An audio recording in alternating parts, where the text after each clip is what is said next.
Mountains, kind of like a voiceover film of the kid, kind of like his origin story going into, I guess, going to the dark side after his father passes away. Lots of action scenes and fights going on. Kind of like a lot of cool visuals, very real. Anybody want to make the first comment of the evening for Birdman of the Mountains, the film from the United Kingdom? In that particular movie, I found that the fight scenes were too up close. You saw the punch after or them falling over, as opposed to seeing it actually hit or get ready for that particular fight, and there was a lot of that. There was also two very black screens that came up, and one came up and then you're thinking, why is that one there? And then they came back to the movie again. And the second one was exactly the same as they were doing the credits. I loved the lady's dress, but to get the feeling that that they were there for a long period of time hiding, she was too well dressed. In that scene, but it was gorgeous, absolutely gorgeous.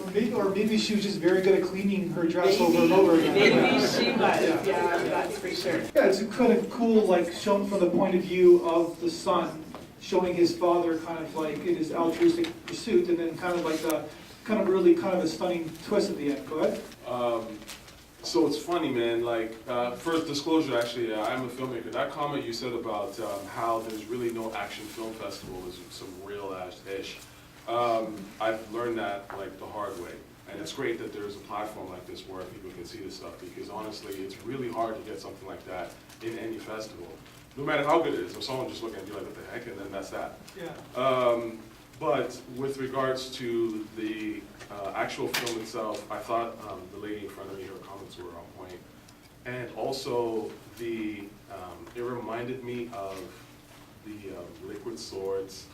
I don't know if anyone knows what I'm talking about. It's by Wu-Tang, like it starts with that lone wolf and cub kind of voiceover. I thought that was kind of clever. It was kind of interesting, and I think to a certain degree that's sort of what they were going for, sort of that lone wolf and cub kind of thing.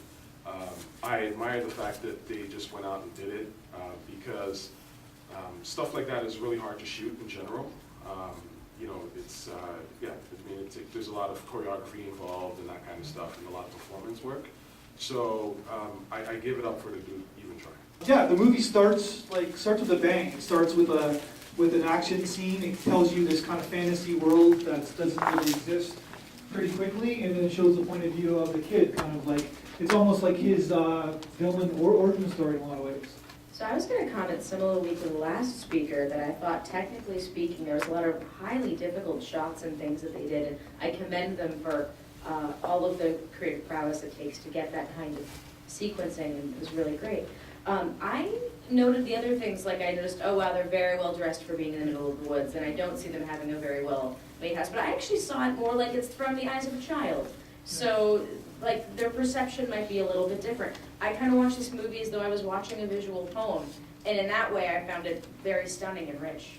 Yeah, like the way they even, you are 100%, I kind of agree with you. They do kind of shoot it from the child's kind of point of view. Do you still want to say something? Go ahead. Yes, I would like to add to that. The First Lady's comment as well. I think those exact components that she addressed made it fantasy. That's what it says on here. So it was a nice contrast. Without those elements, it would just be action.